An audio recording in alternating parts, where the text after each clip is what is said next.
ये कहानी है क्रिकेट के इतिहास में बदला लेने के लिए खेले गए एक ऐसे क्रिकेट मैच की जिस अपमान का बदला भारतीय टीम ने दुश्मन के घर में घुसकर डंके की चोट पर लिया था। कहते हैं कि अपने घर पर तो कुत्ता भी शेर होता है, लेकिन असली शेर तो वो होता है जो दुश्मन के घर में घुसकर उसे उसकी औकात बता दे। इस कहानी की शुरुआत होती है काउंटी क्रिकेट क्लब से, जहां सौरभ गांगुली और इंग्लैंड का घमंडी खिलाड़ी फ्लिंटॉफ दोनों एक ही टीम से खेल रहे थे। फ्लिंटॉफ और गांगुली के अनबन की चिंगारी तो उसी काउंटी क्लब के मैच से पकड़ चुकी थी, लेकिन उस चिंगारी को आग में भड़काने का काम किया फ्लिंटॉफ ने। साल 2002 में इंग्लैंड और भारत के बीच एक अहम मुकाबला मुंबई के वानखेड़े के मैदान में खेला गया था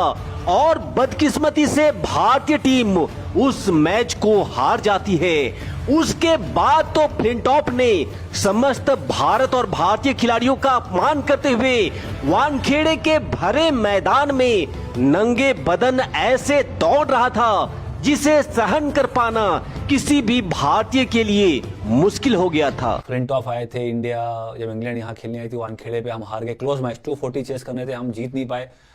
और तब उन्होंने वो वानखेड़े पे टी शर्ट निकाल के एक लैप लिया था वहां पे, तो वो थोड़ा एम्बैरसिंग मोमेंट था इंडियन क्रिकेट के लिए भी था और गांगुली खासतौर पर एज ए कैप्टन।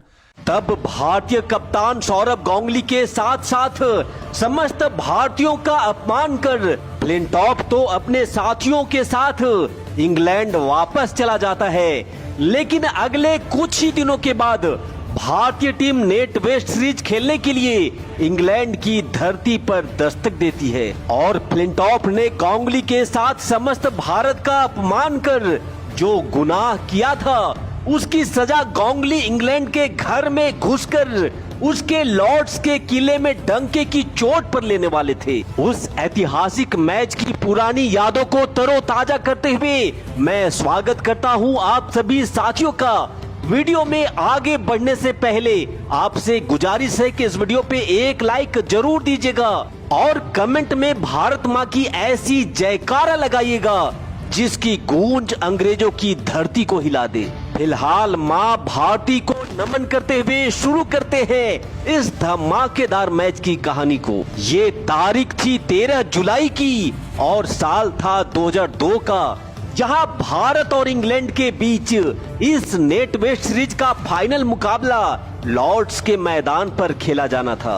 और ये लॉर्ड्स का मैदान अंग्रेजों के लिए वही अभेद किला था जिस पे कभी ना हारने का गुरूर अंग्रेजों की छाती को चौड़ा कर रहा था। मैच शुरू होने से पहले ही पूरे हिंदुस्तान की सड़कों पे सन्नाटा था, क्योंकि आज हर कोई अंग्रेजों से मिली अपमान का बदला अपनी आंखों में पिरोना चाहता था। और इस बदले के लिए भारतीय टीम के पास भला इससे अच्छी जगह और हो भी क्या सकती थी। लेकिन सवाल ये था कि क्या फ्लिंटॉफ के उस बदतमीजी का बदला क्या भारतीय टीम ले पाएगी, क्योंकि ये भारतीय क्रिकेट का वो दौर था जहां विदेशी पिचों पर भारतीय टीम के आंकड़े डरावने वाले थे। लेकिन भारतीय टीम के कप्तान सौरभ गांगुली ने इस फाइनल को जीतने के लिए इस कदर पागल थे कि उन्होंने हर एक भारतीय खिलाड़ियों से बॉलिंग बैटिंग से लेकर फील्डिंग तक अपनी जान झोंक देने का वचन लिया। कप्तान गांगुली के लिए ये मैच महज एक मैच नहीं था, बल्कि ये मैच पूरे भारत के स्वाभिमान तक आ पहुंची थी। यहाँ गांगुली ने मैच शुरू होने से पहले ही सचिन, सहवाग, द्रविड़, युवराज और हरभजन सिंह से ये कह दिया था कि अगर फाइनल का ये मैच हम लोग जीतते हैं तो हमारे साथ आप सभी लोग अपना टी शर्ट उतारेंगे और फ्लिंटॉफ से मिली बदतमीजी का बदला लेंगे। दादा ने प्लान किया था कि अगर जीत गए तो सचिन, द्रविड़, कुंबले, भज्जी सबको उन्होंने सहमति बना ली थी कि भाई ये ऐसा है, जीतेंगे तो टी शर्ट निकालनी पड़ेगी। गर्मा गर्मी के इस माहौल में वक्त की ये घड़ी टॉस के लिए रुकती है और दोनों टीम के कप्तान टॉस के लिए बीच मैदान पर आते हैं, जहां अंग्रेजी कप्तान नासिर हुसैन की आंखों में लॉर्ड्स के इस अभेद किले का घमंड था। वहीं भारतीय कप्तान दादा की आंखों में था उसके गुरूर को उखाड़ फेंकने का शुरूर। और अंग्रेजों का ये गुरूर तो तब और भी बढ़ जाता है जब गांगुली टॉस हार जाते हैं और इंग्लैंड की टीम टॉस जीतकर पहले बल्लेबाजी करने मैदान पर उतरती है। अंग्रेजी बल्लेबाज लॉर्ड्स के इस मैदान की रग रग से वाकिफ थे। अपने घरेलू मैदान का फायदा उठाते हुए इंग्लैंड के बल्लेबाजों ने भारतीय गेंदबाजों पर जमकर प्रहार करना शुरू कर दिया। इंग्लैंड की पारी जैसे जैसे आगे बढ़ रही थी मानो भारत इस मैच में काफी पीछे हटते जा रहा था, क्योंकि इंग्लैंड की पारी की शुरुआत करने आए मार्कस ट्रेस्कॉथिक ने 109 रनों की ताबड़तोड़ पारी खेल दी। वहीं कप्तान नासिर हुसैन ने भी 115 रनों की शतकीय पारी खेलते हुए इंग्लैंड के स्कोर को निर्धारित 50 ओवर की समाप्ति के बाद 325 रनों तक पहुंचा दिया था। और ये क्रिकेट का वो दौर था जहां 300 रन बनना लगभग अपवाद के जैसा होता था। तब पहले बल्लेबाजी करते हुए अगर कोई टीम 300 रन बना लेती थी तब लगभग उसे विजयी मान लिया जाता था। लेकिन यहाँ तो बात 300 रन नहीं बल्कि 325 रन को चेज करने की थी। यही कारण था कि भारतीय फैंस उदास हो चुके थे, पर ना जाने क्यों हर एक भारतीय फैंस को इतिहास के इस तख्ते पलट की उम्मीद उनके साथ थी। यही कारण था कि इतना बड़ा टारगेट होने के बाद भी कोई भी भारतीय फैंस अपने जगह से टस से मस होने का नाम नहीं ले रहा था।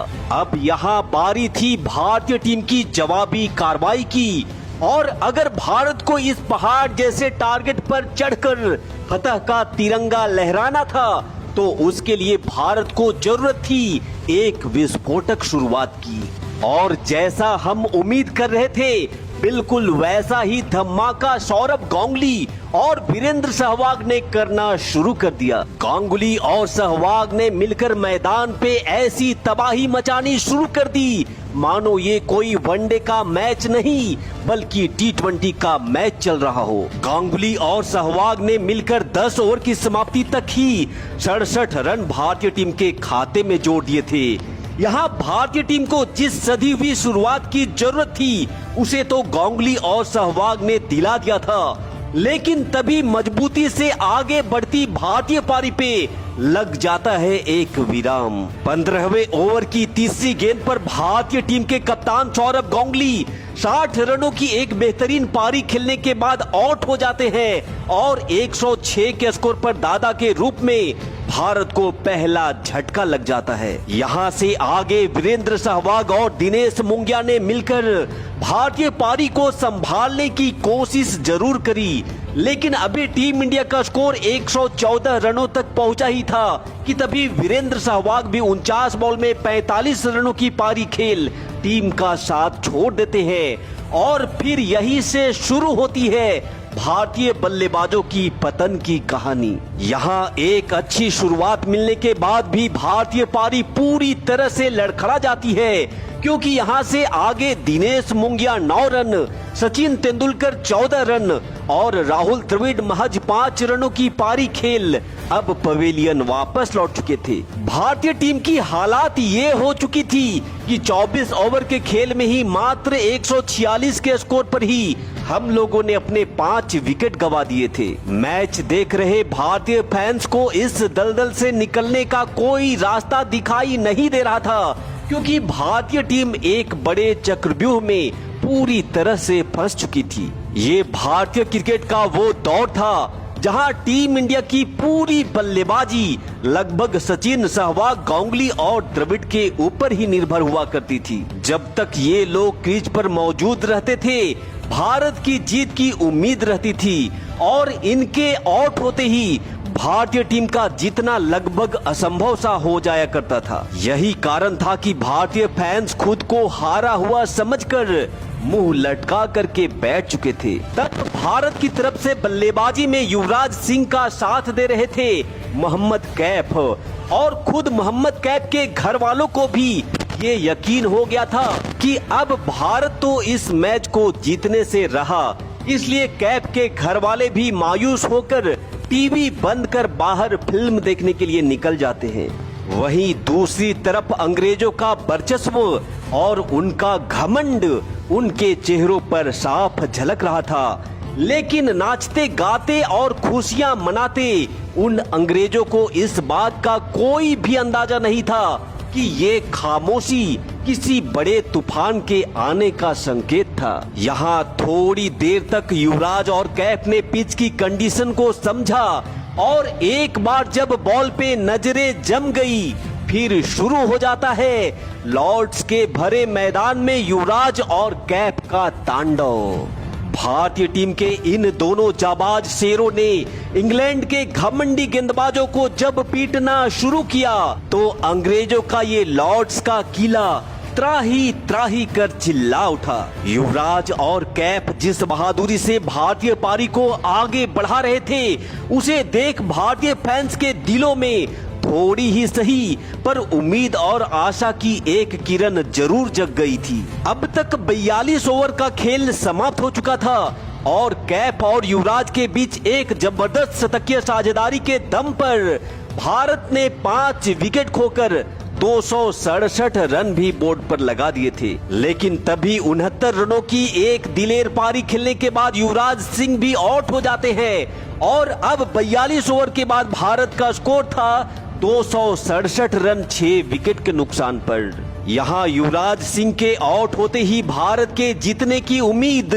एक बार फिर से टूट जाती है क्योंकि अब बल्लेबाजी के नाम पर सिर्फ मोहम्मद कैफ ही बच गए थे। इनके बाद जो भी बल्लेबाज आने वाले थे वो सभी गेंदबाज ही थे और समस्या ये थी कि अभी भी भारत को जीत के लिए आखिरी 48 गेंदों पर 58 रनों की जरूरत थी।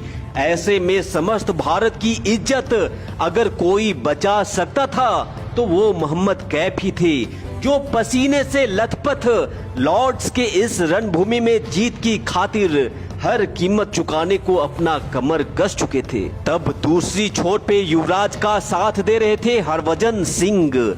इन दोनों बल्लेबाजों ने 7वें विकेट के लिए 47 रन जोड़े लेकिन फिर हरभजन सिंह 13 बॉल में 15 रनों की एक अहम योगदान पारी खेलने के बाद फ्लिंटॉप के शिकार बन जाते हैं और यहाँ से आगे फिर उसी ओवर में फ्लिंटॉप ने अनिल कुंबले को भी बिना खाता खोले ही पवेलियन वापस भेज एक बार फिर से भारत की जीत की उम्मीदों को तोड़कर पूरी तरह से चकनाचूर कर दिया था। लेकिन जो टूट कर बिखर जाए उसका नाम मोहम्मद कैफ नहीं।